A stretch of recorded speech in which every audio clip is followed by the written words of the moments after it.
Patriot May 1 world wide റിലീസാണ്.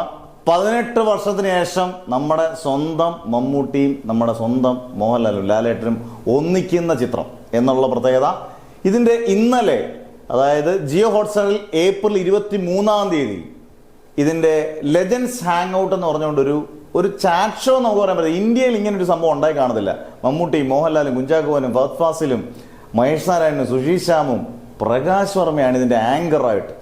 എൻ്റെ അമ്മു അടിപൊളി. തുടരിന്റെ ആ SI ജോർജിന്റെ CI ജോർജിന്റെ സൗണ്ട് അതുപോലെ നമുക്ക് കേൾക്കാൻ നല്ല രസമായിട്ട്. സൗണ്ടിലൊക്കെ അസാധാരണ ക്വാളിറ്റി ഉള്ള ഒരു നടനാണ് നമുക്ക് ഫീൽ ചെയ്യും ഈ പ്രകാശ് വർമ്മ. കാരണം വർഗീസിന്റെ ഒക്കെ കൂട്ടൊരു നമുക്ക് ഫീൽ ചെയ്യുന്ന ഒരാൾ. നല്ല രസമായിട്ട് നമുക്ക് 52 മിനിറ്റ് ഉണ്ട് ജിയോ ഹോട്ട്സ്റ്റാറിനകത്ത് എപ്പിസോഡ്. 52 മിനിറ്റ് നമ്മൾ ഒറ്റ സ്ട്രെച്ച് നമ്മൾ കണ്ടു തീർന്നുള്ളൂ. കാരണം നല്ല രസമാണ്, നല്ല തമാശ രൂപേണ ഇങ്ങനെ പോകുന്നു. നമുക്ക് ഫുൾ ടൈം മമ്മൂട്ടിയും മോഹൻലാലും ഒക്കെ എന്ത് രസമായിട്ട് സംസാരിച്ചിരിക്കുന്നു. ഫഹദ് ഫാസിലൊന്നും ഒരു രക്ഷയില്ല. ഫഹദ് ഫാസിൽ, മഹേഷ് നാരായൺ, കുഞ്ചാക്കോവൻ എല്ലാവരും അതിനകത്തൊരു സിനിമ എങ്ങനെയാണോ അതുപോലെ നമുക്ക് 52 മിനിറ്റ് ഉള്ളൊരു സിനിമ കാണുന്ന പോലാണ് നമുക്ക് എഫക്ട് ചെയ്തത്. ഒരു ലാഗും ഇല്ലാത്തൊരു സിനിമ കാണുന്ന പോലെ നല്ല രസമായിട്ടുണ്ട്. 56ാമത്തെ സിനിമയാണ് മമ്മൂട്ടിയും മോഹൻലാലും.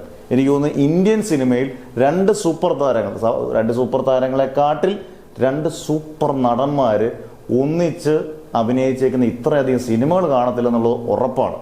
മമ്മൂട്ടി ലാസ്റ്റ് പറഞ്ഞു വെക്കുന്നുണ്ട്, ഇനിയും ആകാം, ഇങ്ങനെയുള്ള സിനിമകൾ ഇനിയും വരും എന്നുള്ള ഉറപ്പാണ്. ഇനിയും വരാൻ ചാൻസ് വളരെ 99% വളരെ ചാൻസ് കൂടുതലുമാണ്.